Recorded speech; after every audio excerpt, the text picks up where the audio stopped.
Muito bem, eu quero agradecer aqui ao... Por favor, chegue e fique na frente aqui já, viu? Isto, seja bem-vindo. Quero agradecer ao reverendo Luiz Roberto pelo alto privilégio que eu tenho de falar aos irmãos nesse encontro de educadores cristãos aqui do nosso presbitério e dizer que é um imenso privilégio para mim. Esta não pretende ser uma aula modelo, né? Eu vou ficar passeando, viu, Magno? Eu vou ficar passeando. Então, não pretende ser uma aula modelo, mas pretende levá-los a refletir um pouquinho a respeito deste assunto primeiro aqui, que é quem é o meu aluno? Quem é o meu aluno? Como é que eu identifico o meu aluno? E nesse caso específico, meus irmãos, eu escolhi uma passagem do Salmo de número 1, que eu gostaria de convidar vocês para ler comigo naquela linguagem de hoje. Vamos lá. Felizes são aqueles que não se deixam levar pelos conselhos dos maus, que não seguem o exemplo dos que não querem saber de Deus, e que não se juntam com os que zombam de tudo o que é sagrado. Pelo contrário, o prazer deles está na lei do Senhor, e nessa lei eles meditam dia e noite. Está aí o retrato de uma pessoa temente a Deus. Está aí o retrato de uma pessoa que aprendeu a seguir a Deus, a caminhar com Deus, e por conta disso, é uma pessoa que adquiriu um senso crítico, porque ela sabe definir quais são as pessoas com quem ela deve andar. Ela tem um posicionamento interior e ela tem uma postura, de maneira que esta postura a identifica com aqueles que amam o Senhor. Então, é muito interessante a gente olhar não apenas sob a perspectiva do fiel a Deus, mas da pessoa que adquiriu um estado adulto, um estado de maturidade, um estado de compreensão da verdade e um estado de vivência. O que a gente pretende com esta fala aqui? A gente pretende, ao final dessa palestra, ter pelo menos algumas coisas alcançadas. Primeiro de tudo, a gente quer identificar as implicações da educação cristã para adultos. O nosso campo hoje vai ser adultos, não é? E, em seguida, relacionar potencialidades e necessidades dos alunos adultos da escola bíblica dominical. E, em terceiro lugar, desenvolver uma visão crítica na avaliação do ensino de adultos. Quando eu falo de adultos, eu quero convidá-los todos, eu não sei se vocês têm, mas eu queria convidá-los todos a navegar um pouquinho em torno de uma obra simples, uma obra que foi desenvolvida pela Zezina Belan, que é esta obra aqui, não é? Que se chama Andragogia em Ação. Andragogia, que nós estamos acostumados com o termo pedagogia, mas andragogia é exatamente o termo designativo da técnica da ciência de se lecionar para adultos.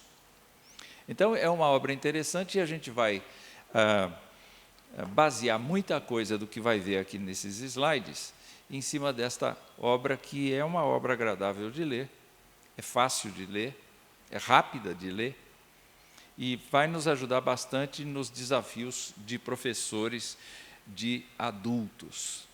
Bom, nós somos como flor, nós somos como árvore, nós somos como todas as estruturas existentes, todas as estruturas vivas existentes na natureza. A gente tem o tempo de ser botão, não é? De ser botão, o tempo de desabrochar como flor, de ter vigor nas pétalas, e depois, pétala por pétala, vai pegando vai se enfraquecendo, vai se anulando, murchando, e o nosso ciclo de vida termina. Quando a gente fala de adultos, naturalmente nós temos que nos lembrar que o estado adulto é um estado que não está necessariamente e completamente definido. Os desenvolvimentistas que estudaram comportamentos, como Piaget, Kohlberg, como Erickson e outros desenvolvimentistas, eles acabaram demonstrando que o ser humano, ainda que tenha fases relativamente bem caracterizadas, não chega nunca a um estágio completo de adulto. É possível que você tenha visto já uma pessoa sóbria, uma pessoa equilibrada, ter um comportamento de adolescente, não é?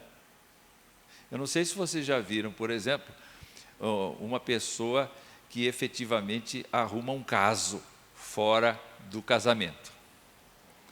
E ele vai se encontrar com a nova amada dele, não é? Seja na praça, seja em qualquer lugar, vocês podem ver que ele reage como se adolescente fosse, roubando beijinhos, exatamente como um adolescente faz, ainda que seja um velho, ainda que seja uma pessoa idosa. Nós não temos, por causa da queda especialmente, uma maturação completa. Ninguém é adulto completamente. Nós temos um lado criança, graças a Deus por isso, num certo sentido, né? Que a gente ainda brinca.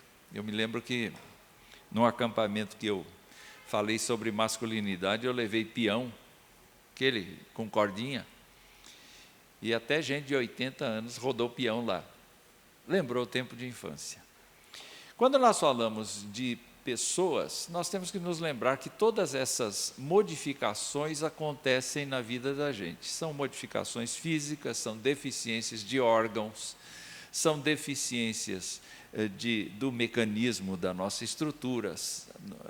De repente nós engordamos, nós perdemos o controle das coisas.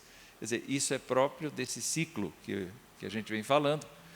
Mas a gente cresce nos relacionamentos sociais, a gente se modifica nos relacionamentos sociais, a gente tem desenvolvimentos emocionais, não é? Outro dia eu estava conversando com um rapaz e ele se sente completo. Eu falei, você não é completo porque você não é casado. Você não é completo porque você não é pai. Você não é completo porque você não é avô. Você não tem essas experiências. Não, mas do jeito que eu estou muito bem. Mas você não é completo. E não espere ser, não é? Então existem estas coisas. E quando a palavra de Deus fala de nós, ela nos diz que o propósito divino é que cada um de nós cresça segundo a imagem de Jesus Cristo. Então, quando é que a gente para de crescer? Para nunca. A gente falece, e aí vai se encontrar com o Senhor, e aí dá um salto de conhecimento, mas a gente vai conviver ao lado de um Deus infinito. Vai parar de aprender? Não vai parar de aprender, porque o Senhor sempre terá uma fala nova. Sempre, todos os dias vai ser novo para a gente. Ainda que a gente tenha dado um salto de qualidade, porque está lá na presença de Deus. E nós temos então estas transformações todas acontecendo aí. Agora, as definições que a gente encontra são exatamente essas. O que é o adulto? O adulto é pessoa madura o suficiente para assumir responsabilidades. Que idade a pessoa pode ir para a cadeia? Já está no estado adulto? Mas normalmente na sociedade a gente declara que a pessoa chega à maioridade, chega ao estado de responsabilidade adulta aos 18, para alguns deveres, aos 21 para outros. Enfim, e isso é verdade? Vocês acham que a faixa etária determina o estado adulto?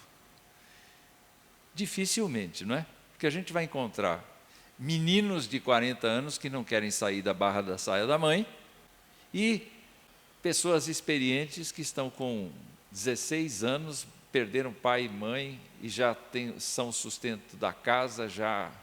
Quer dizer, o que é o estado adulto? O estado adulto, então, pode ser definido assim: o dia que a pessoa assume responsabilidades, não é? Ela já tem esta atribuição. No caso da sociedade judaica, quando é que eles se tornam adultos? Não é 30 anos, não. É antes. Porque os meninos são iniciados aos 12, 13 anos. Né? A outra coisa é que o adulto tem condições de tomar atitudes e decisões a partir dos resultados de experiências vivenciadas, positivas ou negativas. É diferente de um colegial, é diferente de uma criança. Quando a gente vem lecionar para um público adulto, eles tomam decisões, eles nos cortam, como talvez você esteja fazendo agora. Você olha para mim, sacode a cabeça, mas quem garante que você está aqui? Você tomou algumas decisões. E ao tomar essas decisões, você as tomou porque você chegou a um estado de dizer: isso aqui me interessa, isso aqui não me interessa. Está tomando decisões o tempo todo. E quando a gente vai lecionar adultos, a gente precisa lembrar que os adultos estão tomando decisões o tempo todo. A outra coisa é que o adulto só aprende o que interessa a ele. Então, se eu trouxer para vocês um monte de informações, uma cartilha de informações, dali vocês vão pegar aquilo que vai fazer diferença na vida de vocês. Por quê? Porque o tempo é curto. E vocês certamente vão precisar fazer alguma coisa ainda. E esse ensino vai ajudar. Eu me lembro do reverendo Américo Ribeiro, que um dia foi me visitar no seminário, passou uma parte da tarde comigo. Ele tinha 84 anos. Aí ele disse assim: bom, reverendo, o senhor me dá licença, porque está na hora de eu ir para a minha aula de informática. Porque ele estava aprendendo a manejar o computador. Mas por que o senhor vai agora na aula de informática? Eu perguntando lá no fundo de minha alma, né? O que um homem de 84 anos vai aprender informática? Exatamente porque ele era um escritor, porque ele tinha abolido a máquina de escrever e havia uma necessidade, então ele não se interessava por formatação, ele não queria nem saber disso. O que ele queria saber é como é que eu ligo, como é que eu desligo, como é que eu abro o editor de texto e como é que eu escrevo. Quando eu errar, o que eu faço? Que tecla eu aperto? Ele era muito específico, porque ele não tinha tempo mais. Dali a alguns anos ele faleceu, mas ele continuou deixando um legado impressionante. Por quê? Porque ele foi aprender aquilo que realmente necessitava. E uma coisa muito interessante: a criança, a gente tem que animar. A gente tem que estabelecer estratégias para a criança responder, né? Então tem que inventar jogos, tem que fazer isso, tem que fazer aquilo. O adulto tem uma motivação mais forte intrínseca do que extrínseca, ou seja, ele tem mais motivação interna, eu vou porque eu quero aprender, do que propriamente externa. Não adianta a gente mobilizar muita coisa, fazer muita coisa, se o adulto não quiser. Então você pode pegar uma apresentação dessas e fazer uma porção de criações, pode colocar isso ou aquilo, mas o adulto vai selecionar, vai pensar internamente, ele vai gostar daquilo porque ele gosta daquilo.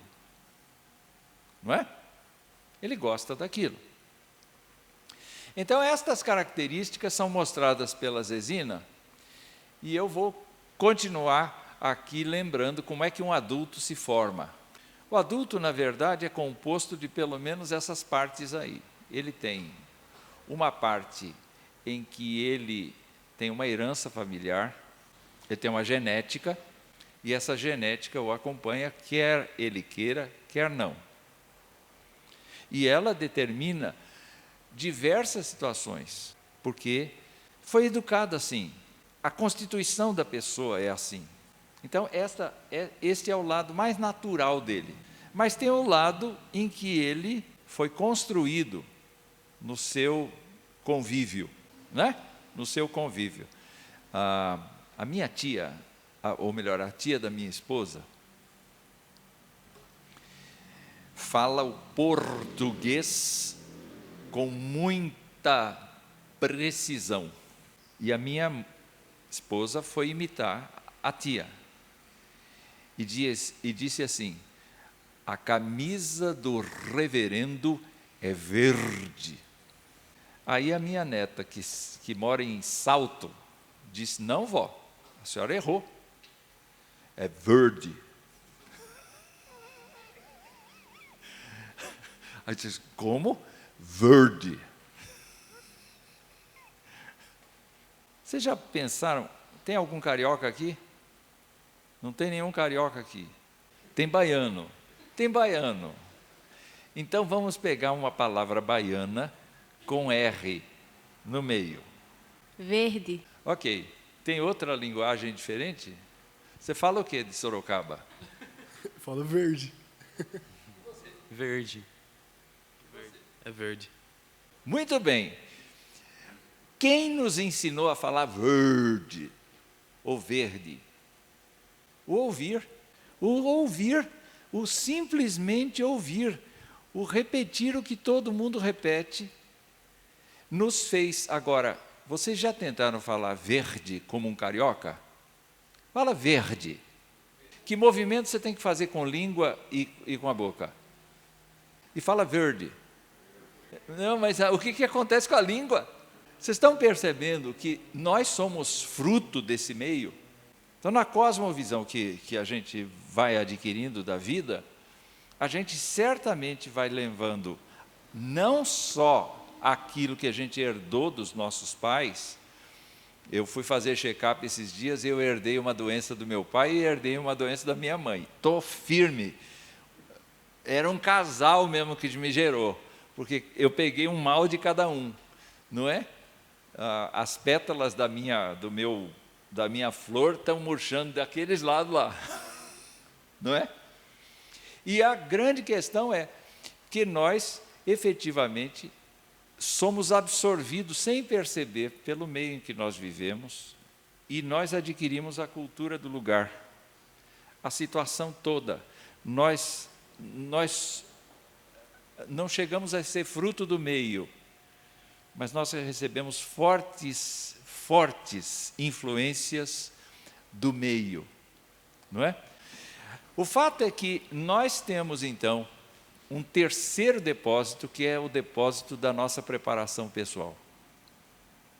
E aí sim, quanto mais a gente estuda, quanto mais a gente se prepara, vai caracterizando o nosso lado de legado cultural, de aprendizado. Eu gostaria de pausar isto aqui, porque eu inventei 4 personagens, o João, a Luísa, o Mateus e a Helena, usando um percentual de cada. Vocês estão entendendo isso? Esse gráfico não? Por que é escurinho embaixo, por que é amarelo no meio, por que é azul em cima? Não é? É exatamente aquela ideia que a gente tinha lá de usos e costumes, herança familiar e legado, tá certo? Então eu queria que na prática vocês descrevessem para mim como é que é o Mateus, baseado no gráfico. Vai. O que tem mais nele do que nos outros? Herança familiar é o que predomina. Desenha essa pessoa. É um cara família. É um camarada assim que vira e mexe, está na casa dos pais. E isso, baseado nas tradições. Meu pai me ensinou assim, minha mãe ensinou assim, é assim que eu vou ser, é assim que eu me entendo como pessoa e tal, etc. Estudar não é para mim fundamental. Mas ele é adulto? É. Ele é adulto.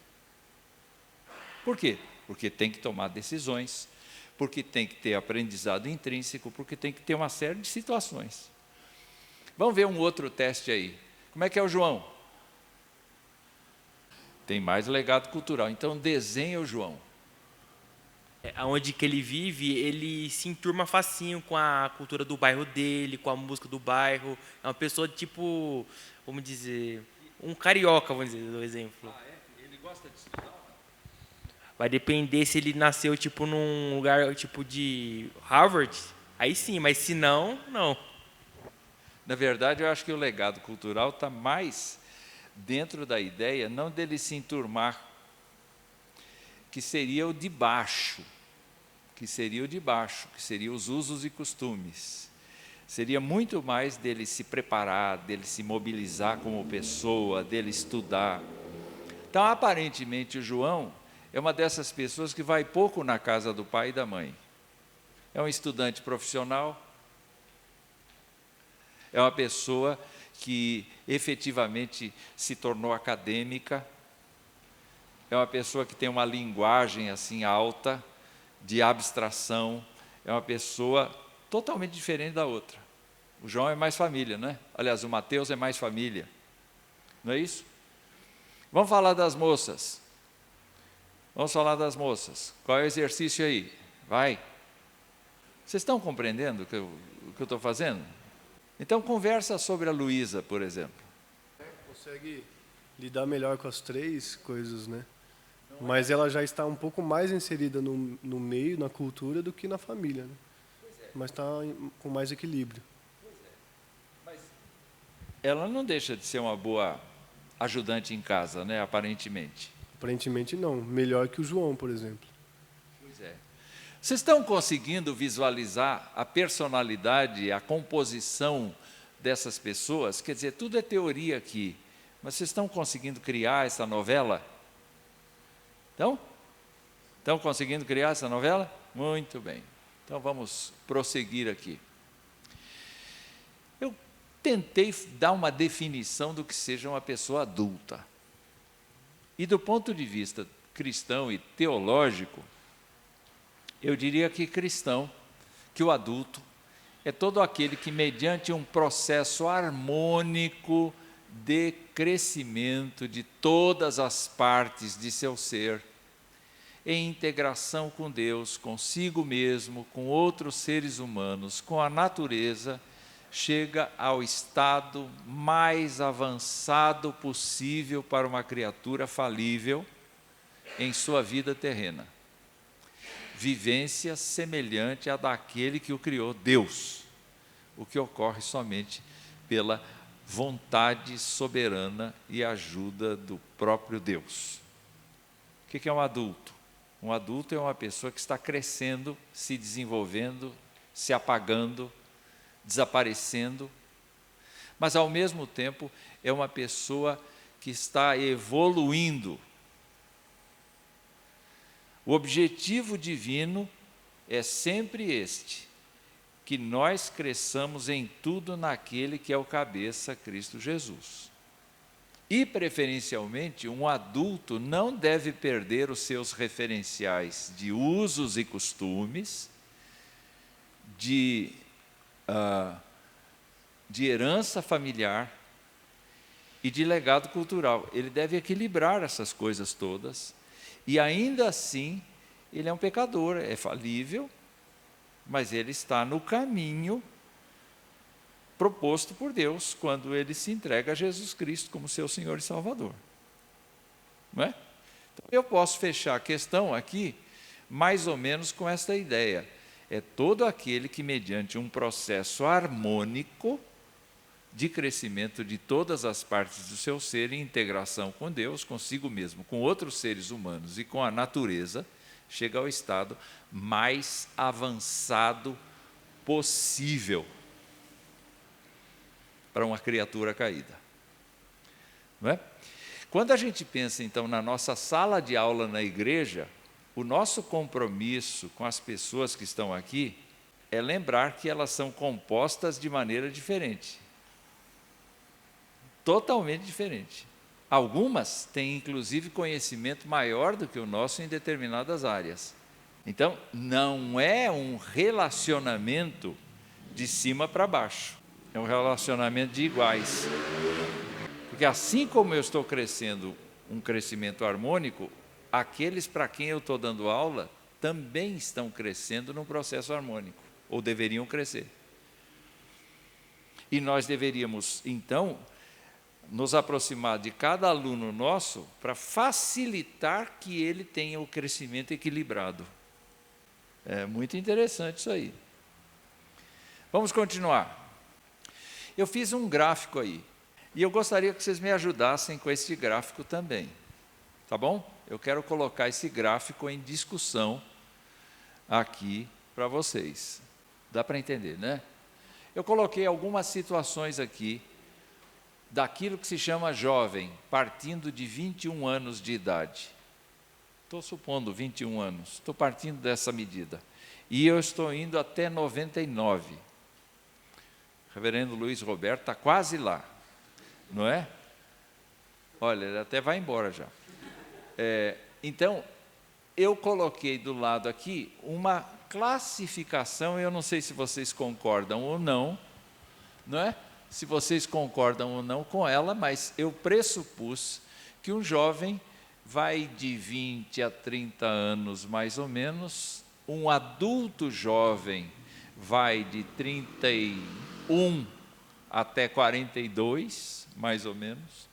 Depois disso se entra na meia-idade, porque a meia-idade pode avançar aqui até uns 57, 58 anos, porque aos 60 anos nós somos declarados pela sociedade como idosos, não é?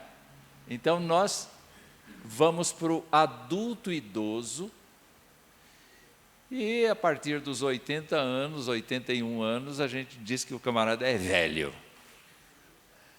Né? É velho. Hã? Aí é câncer e enfado. Já passou, né? 70, já começou com câncer e enfado. E aí, então, o que eu fiz? Eu fui imaginando aqui, e vejam se vocês concordam comigo.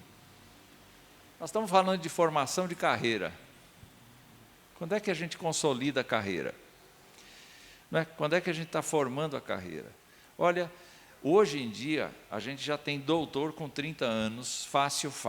A gente encontra muita gente com doutorado aos 30 anos de idade. Mas isso não significa que a carreira dele está consolidada, está formada. Por exemplo, vocês que são jovens aqui, e tem aqui, qual é o plano? Vocês vão até que idade em faculdade? Vocês já passaram de faculdade? Você não terminou a faculdade? Qual a sua idade? 21 anos. Está começando, você já terminou a faculdade. Você tem faculdade? Não tem faculdade. Pretende ir? Pretende ir. Vocês têm faculdade? E o que é? Arquitetura. Você está terminando também? Muito bem. Vocês fazem sociedade? Não. Arquiteto e engenheiro? Tem que fazer. Tem que fazer. Então, eu estou imaginando que até uns 36, 37 anos a pessoa está estudando. Hoje em dia, a ideia de educação à distância permitiu que muita gente, nessa faixa etária, fizesse um curso tecnológico ou fizesse um curso superior. Muita gente procurando isto. Mas eu imagino que a partir lá dos 21, 22, 23 anos, 25 anos, a pessoa comece a pensar em família, em fazer família, constituir família. Tá? É um adulto, não é um adulto maduro, mas é um adulto. Eu casei com 24 para 25 anos. E eu estava perfeitamente consciente dessa minha decisão. Hoje em dia, os casamentos estão, além de diminuírem em número, eles estão protelando. Tem muita gente ficando em casa até o sol se pôr. Não é? Não quer sair de jeito nenhum, porque a mamãe cuida de tudo. É muito fácil. Para o bem dos adultos, para o bem dos seus filhos, vocês que são pais e mães, chegou uma certa idade, manda o cara embora. Ele precisa se virar, porque vocês não vão ficar para semente, não é? Tem que tomar essa atitude para que ele reaja como adulto. Fiquei pensando aqui que a estruturação de uma carreira, ela se dá até mais ou menos uns 40 e poucos anos, quando você se solidifica mesmo, é isso mesmo que eu vou fazer, não é? Uns 40 e poucos anos. E aí, pensei que a idade produtiva começa na sua idade e vai, se a pessoa tiver saúde, vai longe, não é? Quantos anos pela frente Deus vai nos dar? Nós não sabemos, mas até lá a gente não vai parar de trabalhar. Tem muita gente que deixou aquela ideia de aposentei, vou jogar dominó, para dizer, aposentei, vou fazer a coisa que eu gosto. Então, nós temos artesãos, nós temos gente com conhecimento profissional dentro da nossa escola bíblica dominical, que pode muito bem ser aproveitado. Conhecimento de física, conhecimento de matemática, conhecimento de mecânica, conhecimento de biologia, conhecimento de várias ciências que podem nos ajudar e fortalecer. A gente pode mobilizar o adulto efetivamente para diversas atividades no seio da igreja e fora da igreja. Aqui mesmo, eu tenho como meus alunos um casal em que ela é diretora de uma escola e ele já foi diretor de escola. E a pergunta que se faz é o seguinte: esse homem não pode dar noções de matemática para a criançada? Pode. E ele vem para a escola dominical. E como é que eu vou trabalhar esse lado que ele desenvolveu? Então, são perguntas aí interessantes. E aí, então, eu fico mencionando aqui a chegada dos filhos pequenos, a chegada dos filhos adolescentes, a chegada dos filhos jovens, a aposentadoria que eu estou marcando de 60 para frente, não é? Aí ele tem filhos casados, lá pela faixa dos 48, 50 anos já tem filho casado, não é? Dependendo do... E tem netos e bisnetos até. Então, um homem com 75 anos pode ter bisnetos. Não é? É fácil. Eu quero perguntar para vocês o seguinte: dá para vocês traçarem aí como é que a gente vai dividir a escola dominical com essas pessoas nessas condições? Vamos pegar este miolinho aqui, ó. Eu gosto desse aqui. O adulto jovem, que está na faixa de 33, vamos dizer assim, a 42, 45 anos. Quais são os assuntos que ele tem? Quais são os assuntos que ele tem? Me ajude aí. Ele tem criação de filhos, ele tem estabilização na carreira, ele tem produtividade, ele tem o casamento, ele tem a estruturação da carreira, ele tem a estruturação do casamento, ele tem todas estas preocupações aqui. Qual é o currículo para ele? No que ele está focado? Que tal a gente dar para ele uma aula de Apocalipse? Vocês estão pensando? Vocês estão refletindo?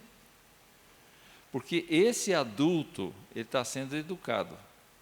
E quando a gente chega aqui na igreja, a gente diz, é irmão de fé e a gente nivela todo mundo como irmão de fé. Mas não é assim. Concordam vocês? É muito complexo lecionar adultos, porque não basta a gente pensar que eles já são crescidinhos e eles vão entender tudo que a gente puser. Porque eles não assimilam aquilo que eles não entendem. Eles não assimilam aquilo que efetivamente não for a proposta necessária para a vida deles. Vai aprendendo. Você vai chegar na sua congregação presbiterial lá, e você vai olhar os velhinhos, você vai olhar os mais jovens, e você vai ficar pensando o seguinte: meu Deus, o Senhor me pôs nesse lugar aqui, exatamente com o objetivo de levar todas essas pessoas a Jesus Cristo. Eles são alunos da escola dominical, eles são membros da igreja. Como é que eu vou fazer essa gente crescer? Em que eles precisam crescer?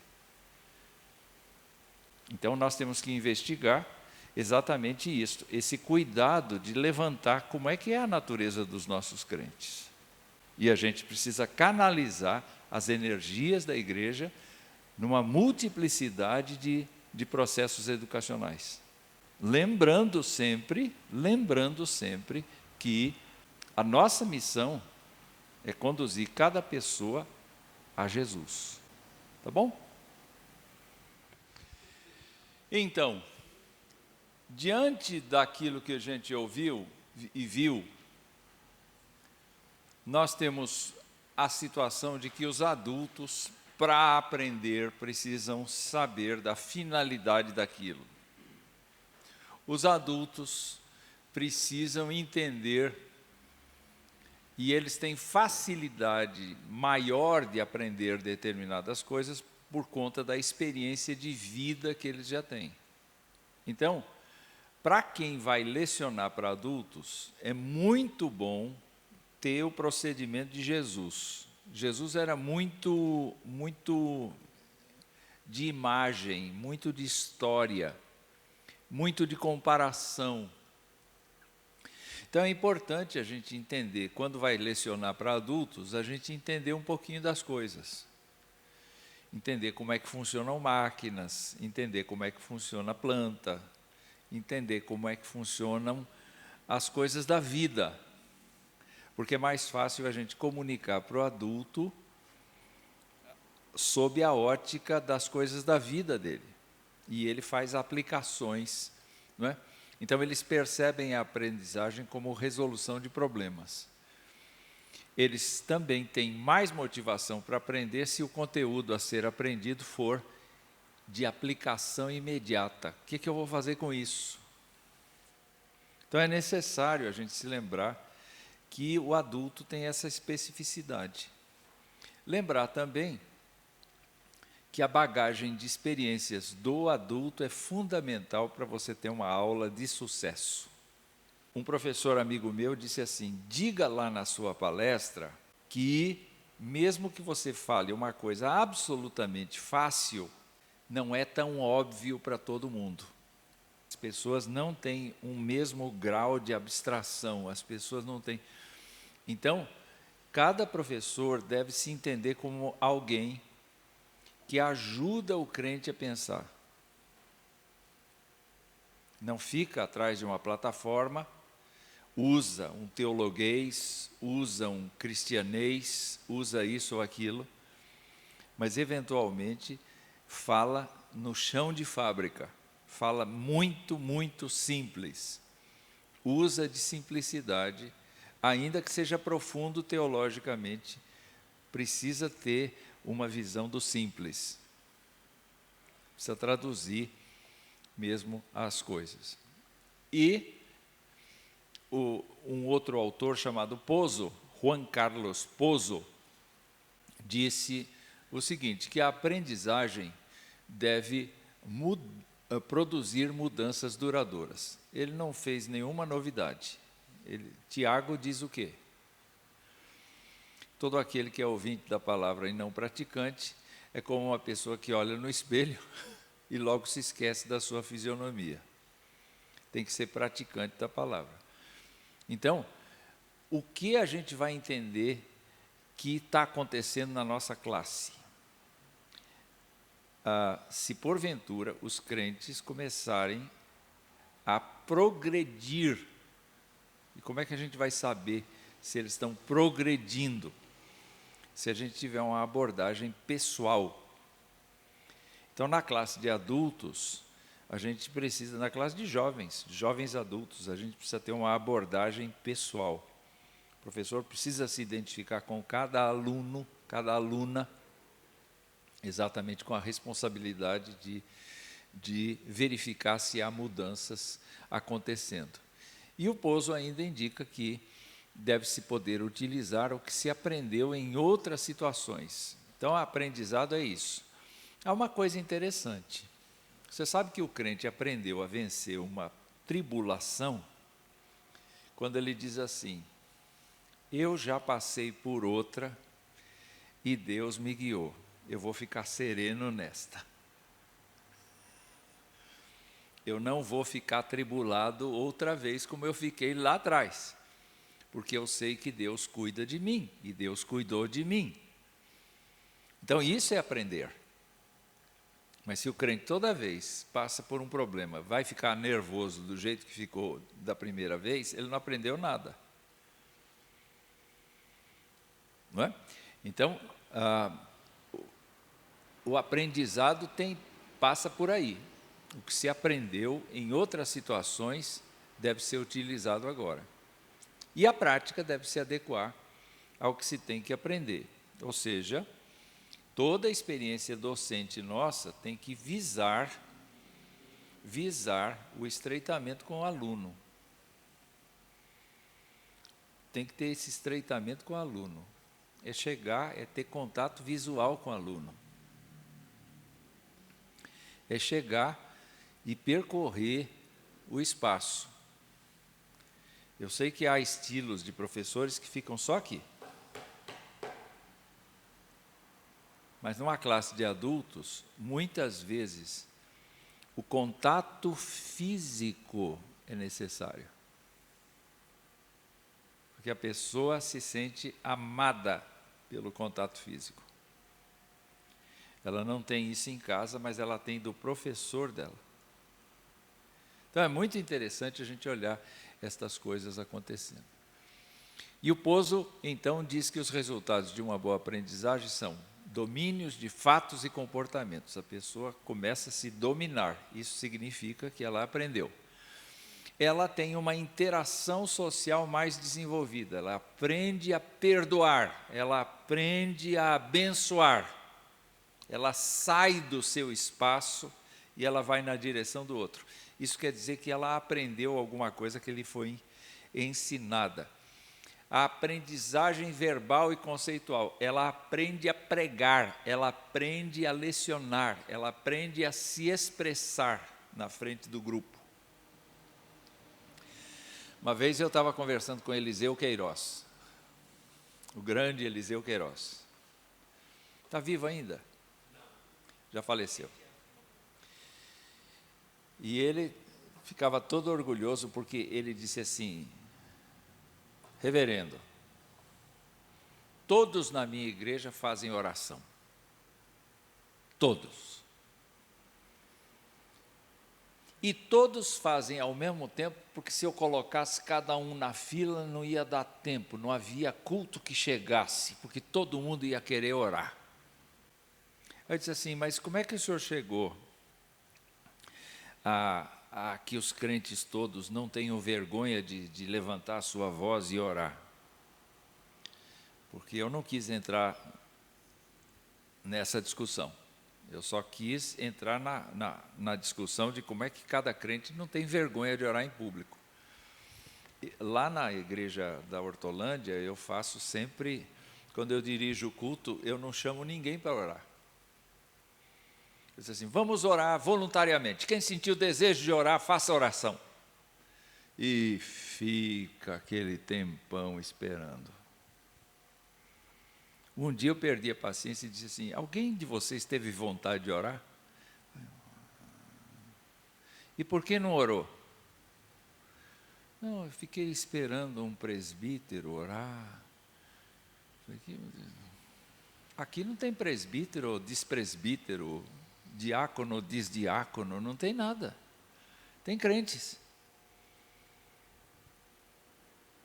E nós cremos na graça de Deus, cremos na misericórdia de Deus, a gente, não é?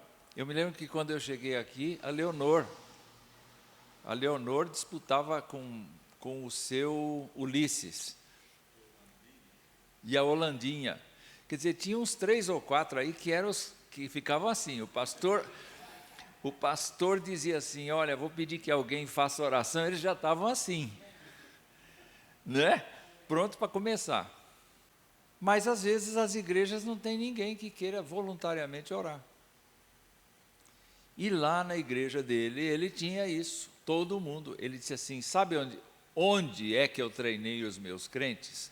No grupo pequeno, nas casas, ele dizia. Nas casas, porque a gente fazia reunião nas casas e todo crente lá faz oração em voz alta. Eu disse assim, agora você tem que fazer em voz alta na igreja. É um processo de treinamento, é um processo de capacitação. Na verdade, todo crente aqui deveria ter coragem de fazer oração em voz alta. Por quê? Porque nós estamos falando com Deus, mas qual é o nosso problema? O que os irmãos vão pensar? E se eu falar uma palavra errada? E se eu disser um conceito teológico estranho? Eu me lembro de uma outra história. O Orlando, que é o presbítero lá da Vila Hortolândia, já jubilado, né? já emérito lá, quando ele ainda era congregação daqui, diz que quando ele estava orando do meu lado ali, e uma terceira pessoa orando. E eu lá, ele me ouvia dizer, amém, Senhor, é isso mesmo, Senhor. Isso eu não concordo, Senhor.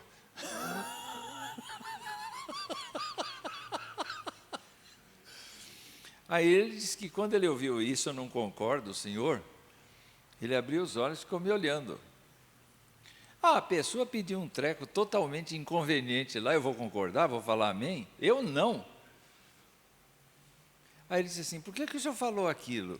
Eu disse assim, porque a pessoa não pediu de acordo com a palavra de Deus e o meu amém pesa. Porque eu estou concordando com ela.